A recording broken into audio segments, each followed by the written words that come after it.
ذرا یہ ویڈیو دیکھیے گا۔ تو یہاں پہ جتنے کیسز چل رہے ہیں وہ ان رپورٹوں کی بیس پہ چل رہے ہیں جن کی قانونی طور پہ کوئی ویلیو نہیں ہے۔ کیا اس رپورٹ کی کوئی قانونی اہمیت ہے؟ اگین دا آنسر از نو۔ اور اب سچ بھی سنیے گا۔ عدالت نے ٹیکنیکل پالیسی رپورٹ کو بعد نظری میں قابل اعتماد قرار دے دیا۔ عدالت نے ٹیکنیکل انالیسس رپورٹ کو بعد نظر میں قابل اعتماد قرار دیا ہے۔ کہ عدالت نے ٹیکنیکل اپلائنس کی رپورٹ کو بعد نظر میں قابل اعتماد قرار دیا ہے، جس عدالت نے ٹیکنیکل انالیسس رپورٹ کو بعد نظر میں جو ہے قابل اعتماد قرار دیا۔ السلام علیکم، میں ہوں کیسر احمد راجہ، امید ہے آپ کی طبیعت ٹھیک ہوگی۔ کلیئر ہوگی جی بات۔ بڑے عرصے سے ہم کہہ رہے تھے کہ بلیک ہول میں یہ جھوٹوں کا ٹولہ جو بیٹھا ہوا ہوتا ہے لوگوں کو مس لیڈ کر رہا ہوتا ہے، کوئی ان لوگوں کو شرم نہیں ہے، کوئی ان میں حیا نام کی چیز نہیں ہے کہ کیسے منہ کھول کے جھوٹ بول دیتے ہیں۔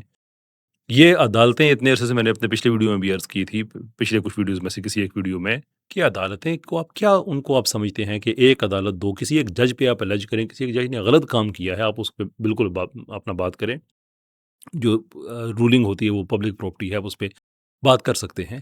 لیکن یہ کیسے ممکن ہے کہ پاکستان بھر کی عدالتیں ٹیکنیکل انالیسز رپورٹ کو ثبوت کے طور پہ انٹرٹین کر رہی ہوں اور ان ججز کو کچھ بھی نہیں پتا؟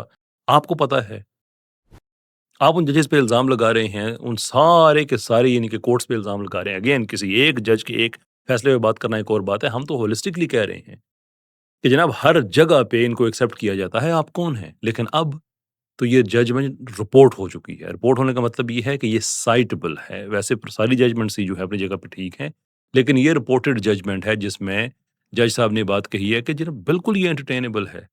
اور مزے کی بات یہ ہے کہ وہاں پہ جو ملزمان کے وکیل تھے عثمان بھٹی صاحب، ان کا بھی آرگومنٹ یہ نہیں تھا کہ آپ اسے انٹرٹین کر ہی نہیں سکتے۔ ان کا آرگومنٹ یہ تھا کہ گرفتاری اور ٹیکنیکل رپورٹ کے درمیان تھوڑا وقفہ ہے، جس پہ جج صاحب نے کہا کہ اس سے کیا فرق پڑتا ہے، آپ کو ایویڈنس کوئی آپ کے پاس ایسا ہے کہ یہ ڈیوائس ہے یہ ٹیمپر کی گئی ہے، یا گرفتاری کے بعد اور جو رپورٹ بنی ہے اس کے درمیان ڈیوائس کے اندر کوئی ڈیٹا ڈالا گیا، کوئی ایسی چیز آپ کے پاس کچھ ہو تو بندہ بات بھی کرے نا۔ وہ تو سیلڈ ریکارڈ گیا ہے، جس میں ٹیکنیکل رپورٹ آئی ہے۔ there is absolutely nothing wrong with that۔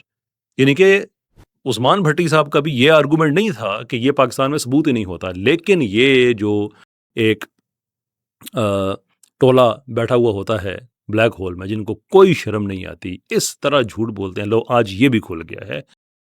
یار میری ویڈیوز کا پیٹرن دیکھ لیں، ہر ویڈیو میں کوئی نہ کوئی ان کا جھوٹ کھلتا ہے۔ یہ کتنے بے شرم لوگ ہیں، کب ان کو شرم آئے گی کہ اتنے حساس موضوعات پہ لوگوں کو مس لیڈ کیے جا رہے ہیں۔ مجھے تو حیرت ہوتی ہے، یہ کاٹھ کا الو کوئی بیٹھا ہوا ہوتا ہے بیچ میں، کوئی ایک دیسی کوئی فورنسک ایکسپرٹ انہوں نے بٹھایا ہوا ہوتا ہے، ایک بیرسٹر طرح صاحب۔ I just don't understand the man کہ بیرسٹر آدمی جو ہوتا ہے وہ بھائی بیرسٹر بننے کے لیے آپ کو 12 ڈنرز وہاں پہ آپ کو اس سے گزرنا پڑتا ہے، جس میں آپ بڑے بڑے وکلاء کے ساتھ، بیرسٹرز اور ججز کے ساتھ بیٹھ کے کھانا کھاتے ہیں، تاکہ آپ کو ان چیزوں کے بھی آداب آئیں کہ ایک بیرسٹر جو ہوتا ہے وہ کھانا کیسے کھاتا ہے، وہ پانی کیسے پیتا ہے۔ یہ جس وہاں پہ تو شراب پلائی جاتی ہے ڈنرز میں، لیکن مسلمان لوگ شراب نہیں پیتے۔ ان کو یہ بتایا جاتا ہے کہ ایسی محفلیں جہاں پہ شراب سرو کی جا رہی ہو، وہاں پہ جب آپ ایز اے مسلم آپ کے ریلیجس بلیف کی وجہ سے آپ اگر شراب نہیں پیتے ہیں تو کلاس کو الٹا کیسے رکھا جاتا ہے کہ سرو کرنے والوں کو پتہ چل جائے کہ ان کی ہم نے عزت کرنی ہے، ان کے بلیف سسٹم کی، کہ ہم نے ان کو شراب پیش نہیں کرنی ہے۔ یہ چھوٹی چھوٹی چیزیں بھی سکھائی جاتی ہیں، وہاں پہ قانون نہیں سکھایا جاتا ہوگا۔ بی پی ٹی سی میں کیا کرتے ہوں گے وہ 17-18 ہزار پاؤنڈ کا، میرے جب میں لو کر رہا تھا، پڑھا رہا تھا یو کے میں، اس وقت کوئی 17-18 ہزار پاؤنڈ اس کی ایک سال کی فیس تھی، اب تو یقیناً بڑھ چکی ہوگی۔ Where did that money go? Where? I'm genuinely interested کہ ایجوکیشن کہاں گئی ہے یہ۔